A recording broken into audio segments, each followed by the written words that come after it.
buenas noches a todos. Estamos en este momento dando inicio a nuestro día de oración número 538. Es una gran bendición de parte de nuestro Señor y de nuestro gran Dios que nos permite reunirnos en torno a su maravillosa presencia. Voy a animarlos para que vayan ingresando, para que se vayan concentrando, para que busquen sus Biblias y así podamos compartir este hermoso momento de oración. Quiero recordarles que estamos leyendo la Biblia de corrido. Hoy nos encontramos en el capítulo número 17 del segundo libro del profeta Samuel. Para que usted ubique el texto, segundo de Samuel capítulo 17.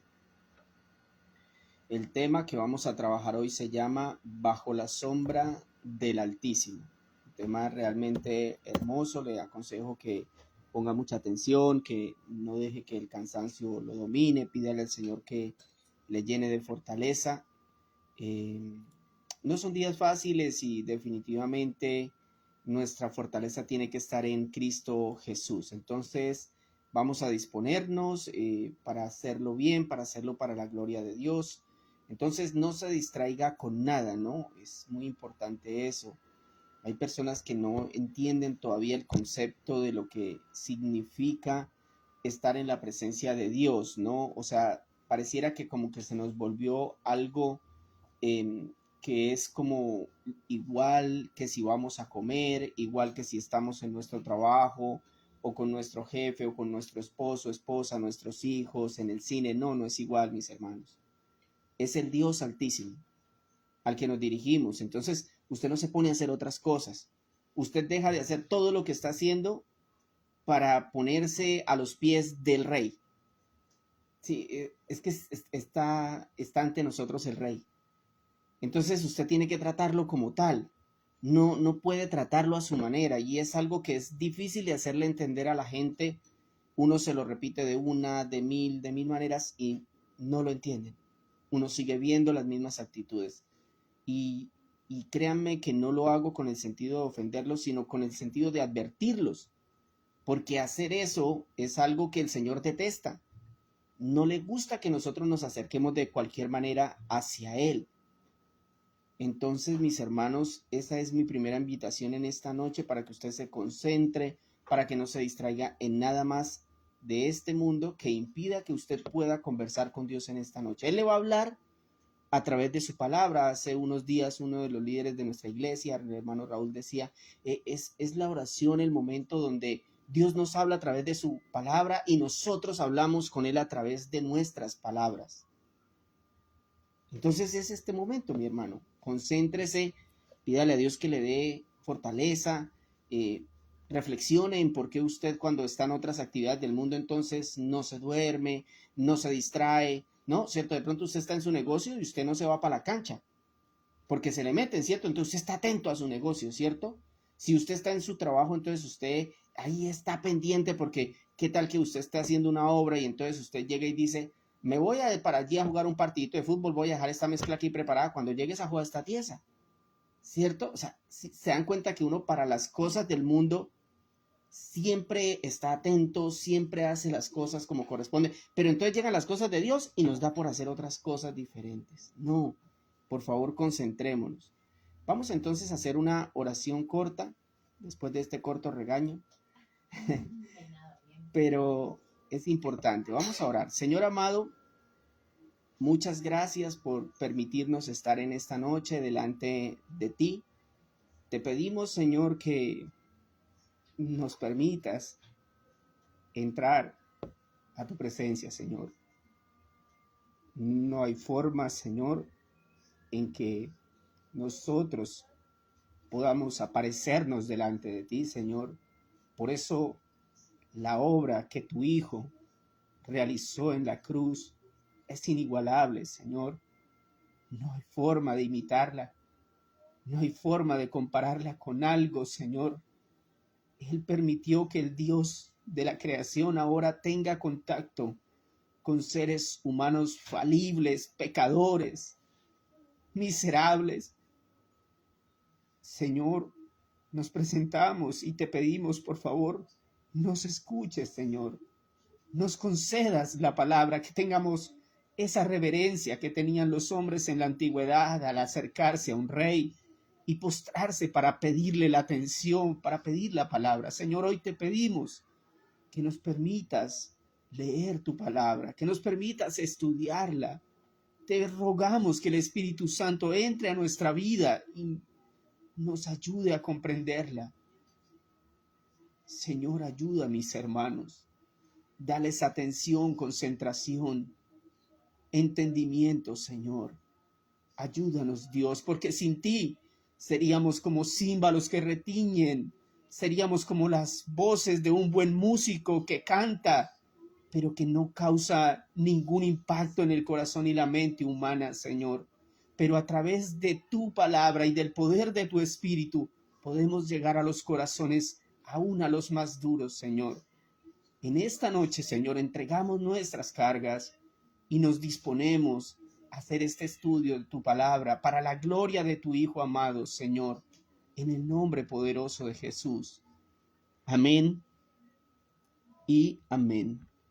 Procedo a la lectura. Dice así 2 Samuel capítulo 17. Además, Ahitofel le propuso a Absalón lo siguiente: yo escogería 12,000 soldados y esta misma noche saldría en busca de David. Como él debe de estar cansado y sin ánimo, lo atacaría. Le haría sentir mucho miedo y pondría en fuga al resto de la gente que está con él, pero mataría solamente al rey, y los demás se los traería a su majestad. La muerte del hombre que usted busca dará por resultado el regreso de los otros, y todo el pueblo quedará en paz. La propuesta le pareció acertada a Absalón, lo mismo que a todos los ancianos de Israel. Pero Absalón le dijo: llamemos también a Husai el arquita para ver cuál es su opinión. Cuando Husai llegó, a Absalón le preguntó: ¿debemos adoptar el plan de Ahitofel?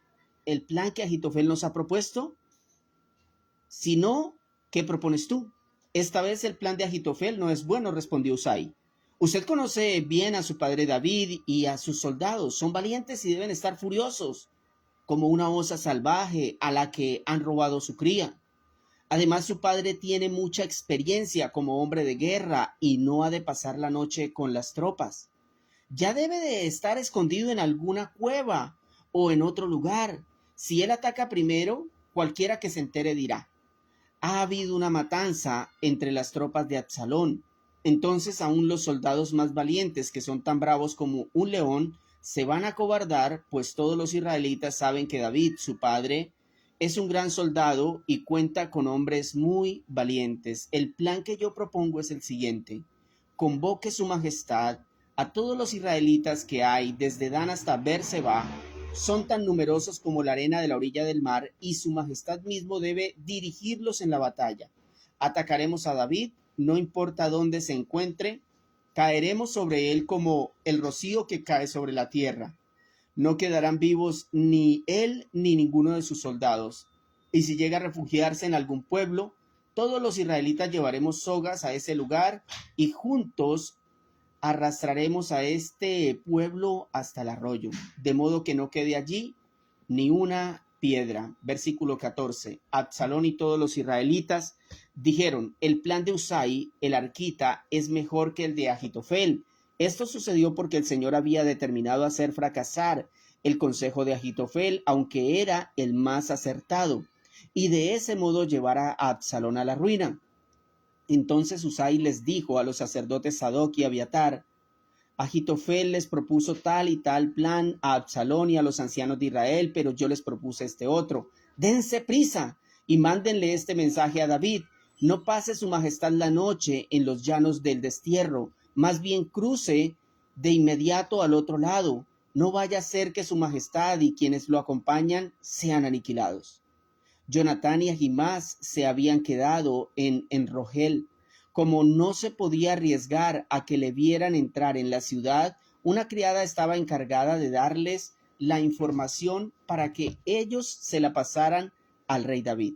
Sin embargo, un joven los vio y se lo hizo saber a Absalón. Así que ellos se fueron de allí enseguida. Cuando llegaron a la casa de cierto hombre de Bahurín, se metieron en un pozo que él tenía en el patio. La esposa de aquel hombre cubrió el pozo y esparció trigo sobre la tapa. De esto nadie se enteró. Al pasar los soldados de Absalón por la casa, le preguntaron a la mujer: ¿dónde están Jonatán y Ahimás? Cruzaron el río, respondió ella. Los soldados salieron en busca de ellos, pero como no pudieron encontrarlos, regresaron a Jerusalén. Después de que los soldados se fueron, Jonatán y Ahimás salieron del pozo y se dirigieron a donde estaba David para ponerlo en sobreaviso. Le dijeron: cruce el río a toda prisa, pues Ahitofel ha aconsejado que los ataquen. Por tanto, David y quienes lo acompañaban se fueron y cruzaron el Jordán antes de que amaneciera. Todos sin excepción lo cruzaron. Ahitofel, por su parte, al ver que Absalón no había seguido su consejo, aparejó un asno y se fue a su pueblo. Cuando llegó a su casa, luego de arreglar sus asuntos, fue y se ahorcó. Así murió y fue enterrado en la tumba de su padre. En este caso, David se dirigió a Mahanayim y Absalón lo siguió cruzando el Jordán con todos los israelitas. Ahora bien, en lugar de Joab, Absalón había nombrado general de su ejército a Amasá, que era hijo de un hombre llamado Itra, el cual era ismaelita y se había casado con Abigail, hija de Nahas y hermana de Sarbia, la madre de Joab. Los israelitas que estaban con Absalón acamparon en el territorio de Galaad cuando David llegó a Mahanayim.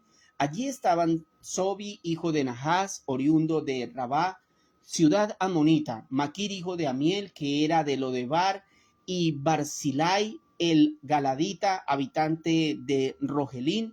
Estos habían llevado camas, vasijas y ollas de barro, y también trigo, cebada, harina, grano tostado, habas, lentejas, miel cuajada, queso de vaca y ovejas. Les ofrecieron esos alimentos a David y a su comitiva para que se los comieran, pues pensaban que en el desierto esta gente habría pasado hambre y sed y estaría muy cansada.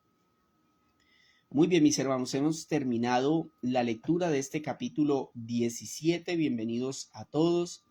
Vamos entonces a darle un poquito de contexto para entender mejor lo que aquí se está tramando, lo que aquí está pasando.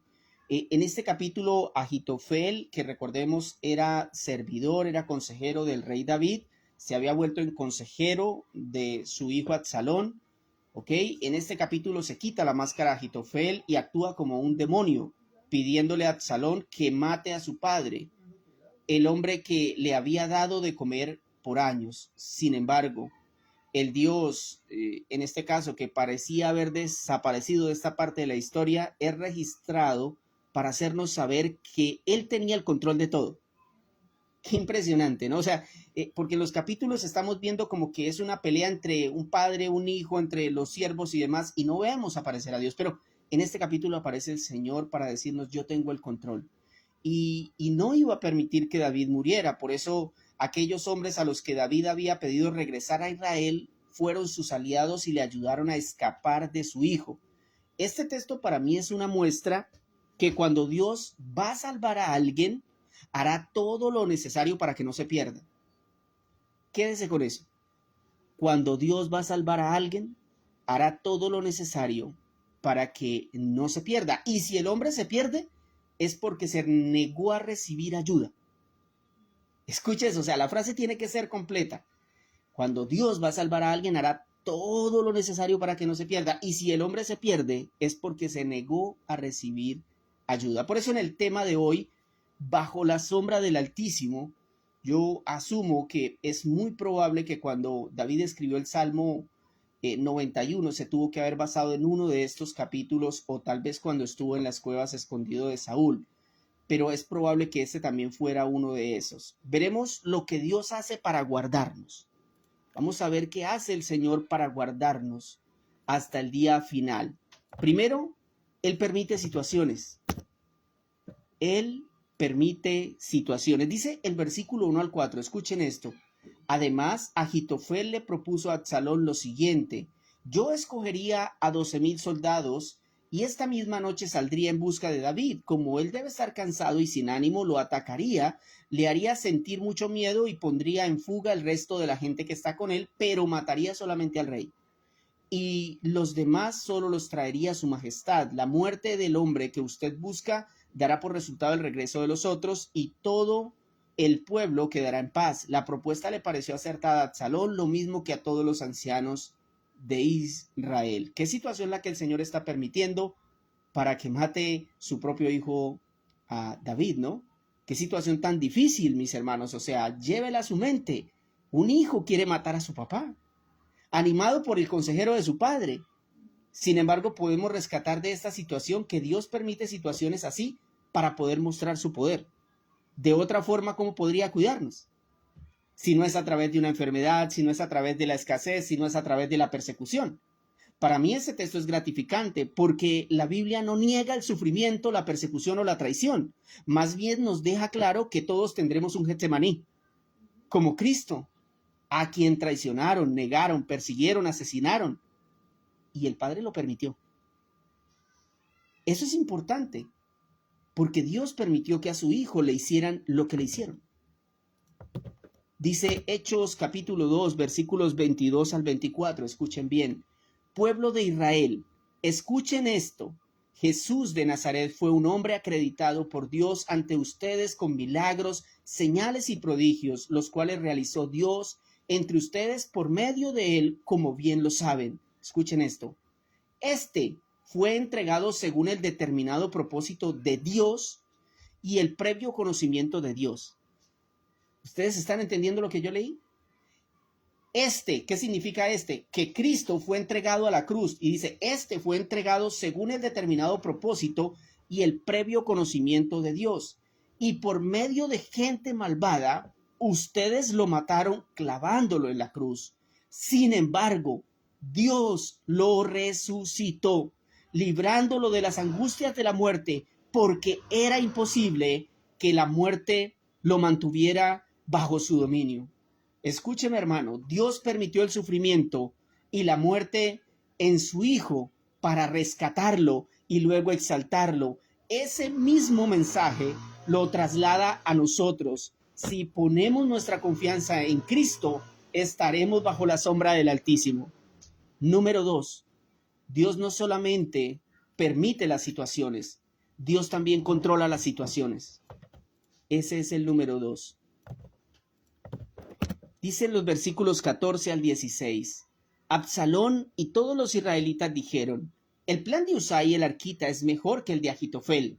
Escuchen, esto sucedió porque el Señor había determinado hacer fracasar el consejo de Ahitofel, aunque era el más acertado, y de ese modo llevar a Absalón a la ruina. Entonces Usai le dijo a los sacerdotes Sadoc y Abiatar, Sadoc y Abiatar, Ahitofel les propuso tal y tal plan a Absalón, a los ancianos de Israel, pero yo les propuse este otro. Dense prisa y mándenle este mensaje a David. No pase su majestad la noche en los llanos del desierto, más bien cruce de inmediato al otro lado. No vaya a ser que su majestad y quienes lo acompañan sean aniquilados. Noten, mis hermanos, que hasta acá David no sabía lo que estaba pasando. ¿Ustedes entienden eso? O sea, hasta ahí David no sabía todo lo que estaba pasando a espaldas de él, pero Dios sí sabía. Hermanos, los hombres, mire, los gobiernos, la familia, pueden diseñar planes para destruirnos, pero al final esa decisión la toma Dios. Absalón consultó a Ahitofel y a Usai, pero fue el Señor quien inclinó el libre albedrío de Absalón para que se decidiera por el plan de Usai, que no era tan efectivo como el plan de Ahitofel. A veces nosotros como creyentes en Dios no entendemos que cuando el Señor cierra una puerta, está cuidando nuestra integridad, porque Él ve cosas que usted no ve. Así que tenga paz, estamos en las manos del Altísimo. Aún si debemos decir que muchos prefieren estar tal vez en las manos de un político o de un amigo o del chance o del brujo, yo prefiero estar en las manos del Altísimo. Dice Primera de Juan, capítulo 1, versículo 1 y 2. No, perdón. Juan 1:1 y 2. En el principio, escuchen esto porque esta es la razón por la cual yo confío en el Altísimo. Juan capítulo 1 versículos 1 y 2. En el principio ya existía el verbo, y el verbo estaba con Dios, y el verbo era Dios. El verbo estaba con Dios en el principio, por medio de él todas las cosas fueron hechas. Sin él nada de lo creado llegó a existir. Versículo 14, ¿quién es ese verbo? Y el verbo se hizo hombre y habitó entre nosotros, y hemos contemplado su gloria, la gloria que corresponde al Hijo unigénito del Padre, lleno de gracia y de verdad. Entonces, mis hermanos, hemos visto que para guardarnos el Altísimo permite situaciones y controla situaciones, al punto de que por medio de su Hijo se controlan todas las cosas. Dice el texto que todo fue hecho por medio de Él y para Él. Nada existe si Él no existiera. Número 3. Él no solamente permite las situaciones y controla las situaciones, sino que Él también nos libra de las situaciones.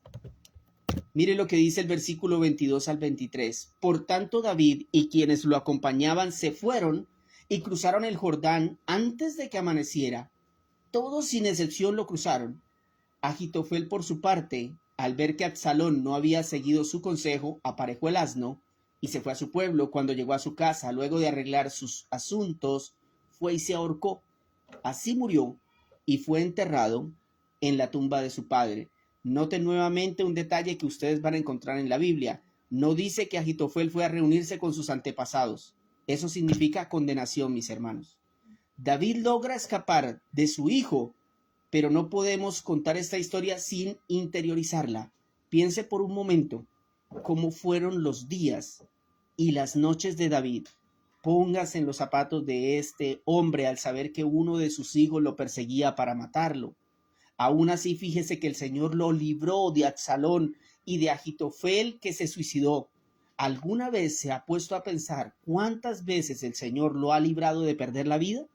¿Cree usted que eso el Señor lo hizo para que usted siga viviendo como antes? Fijémonos que el David de ahora no era el mismo de antes. Ya estaba teniendo este hombre una conversión genuina ante Dios, como la que necesitamos nosotros. Una confesión genuina, una conversión genuina en la que nosotros entendemos que estamos bajo la sombra del Altísimo, que permite las situaciones, que controla las situaciones y que nos libra de las situaciones. Amado Señor, gracias por esta preciosa noche, Señor.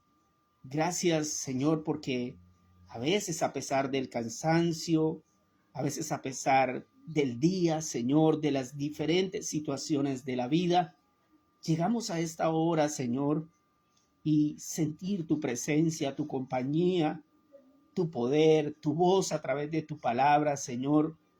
Es maravilloso, Señor. No tiene comparación. No hay cansancio que valga, Señor.